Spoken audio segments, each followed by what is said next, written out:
Guild Navigators. No, not that one. That's better. Guild Navigators are probably the weirdest thing in all of Dune. And coming from a universe with giant worms, prescience-boosting drugs, human supercomputers, precognitive witches, and freakish clone masters, that's saying quite a lot. The Navigators of the Spacing Guild are one of the many products of the Butlerian Jihad, of a galaxy where humanity has banned computers more complicated than graphing calculators. They are similar to the Bene Gesserit in the sense that they are very much the power behind the throne of the Galactic Imperium, though unlike the Sisterhood, their power is more direct and obvious. But where does this power come from? How did the Spacing Guild acquire a monopoly on interstellar travel, to the point where even the Padishah emperors, until Paul Atreides that is, could do nothing without their consent? Welcome to Brainstorm Lore, and welcome to the Spacing Guild of Dune. As I said at the top of this video, the Spacing Guild, and more specifically its navigators, are a product of the Butlerian Jihad, and its prohibition against thinking machines. As I touched on briefly in my Sandworms and Spice video, space, for all its seeming emptiness, is actually pretty crowded, especially when you're talking in terms of light years and interstellar distances. That would be tricky enough. Now add to that the fact that everything in space is constantly moving. Stars, moons, comets, asteroids, planetary bodies, everything. Billions upon billions of constantly moving parts, all of which need to be accounted for if you are to safely plot a course from Star System A to Star System B. Prior to the Butlerian Jihad, humanity relied on advanced navigational computers to safely chart their courses. However, with advanced computers now banned by both legal and religious mandate, an alternative was needed in order to safely navigate the stars. That alternative ultimately took the form of the Venport Corporation, which eventually evolved into the Spacing Guild. But wait, I hear you ask. Doesn't this mean that between the imposition of the Jihad and the development of the Spacing Guild that interstellar travel in the Dune universe was impossible? Not so. People could still travel interstellar distances, it's just that without guild navigators, or navigation computers for that matter, it was much slower and a lot more dangerous. An average of 1 in every 8 ships was lost or destroyed before the establishment of the Spacing Guild. There's an analogy used by some Dune fans to explain the importance of the navigators, which I think is really good, so I'm going to use it here. Compare space navigation in Dune to early maritime navigation on Earth. Long ago, when ancient civilizations were building the first maritime vessels, all cultures, with the exceptions of the Vikings and the Polynesians, never really ventured into open water.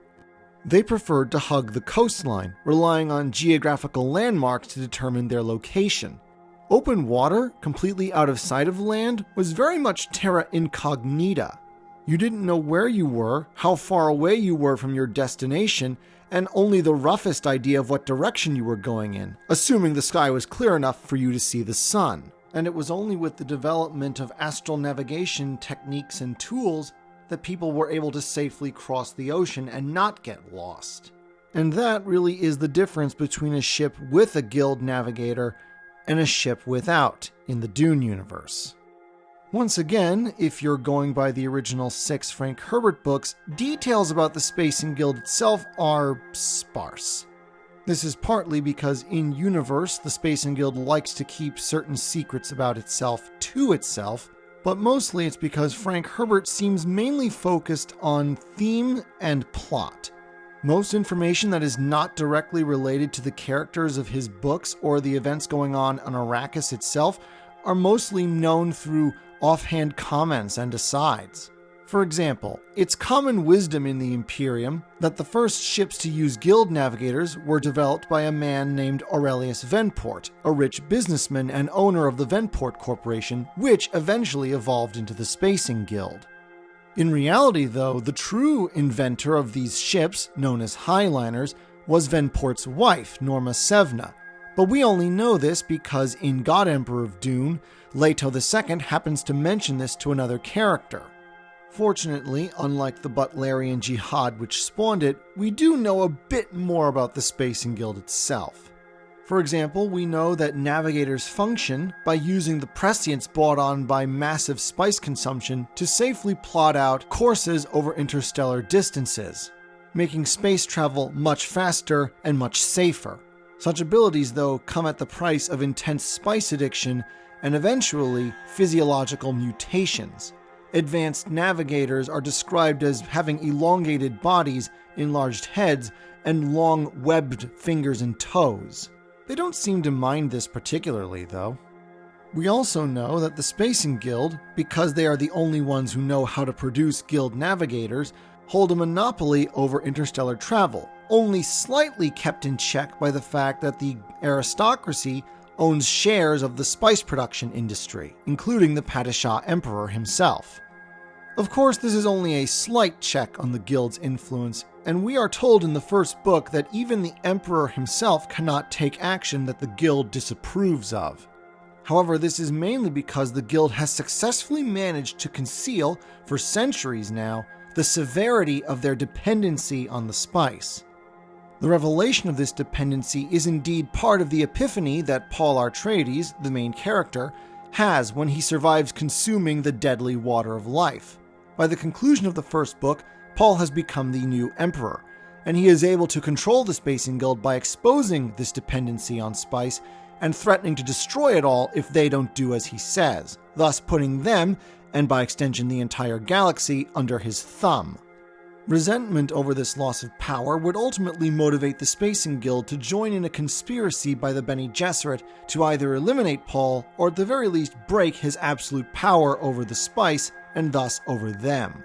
Though the conspirators did eventually succeed in ousting Paul from the throne, they were ultimately unable to break House Atreides' stranglehold over spice production, maintained by Paul's sister Alia and later his son Leto II. The Atreides dynasty failed eventually, but the Spacing Guild never really regained the power it once had. And by the 6th book, Chapter House Dune, the Guild has even lost its monopoly on interstellar travel, thanks to the recreation of computers by the Ixian technocracy in defiance of the Butlerian Jihad's prohibition.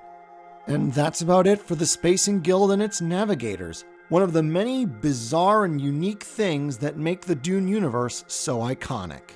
Unlike the Sandworms, which have their copycats all over science fiction and fantasy, I was only able to find one possible equivalent to the Guild Navigators, Warhammer 40k, which also uses mutants to safely cross interstellar distances. I will say, though, as far as mutants go, having a third eye in the middle of your forehead is pretty weak sauce compared to looking like a combination of the Roswell Greys and a fish. But maybe that's just me. Next week, we'll be looking at another byproduct of the Butlerian Jihad, the human supercomputers known as the Mentats. Until then. Thank you for watching. Please like, share, comment, subscribe, and check out our website at studiobrainstorm.net. And if you have a story that you think is worth telling, we are more than happy to help you publish it. Thank you, and have a nice day.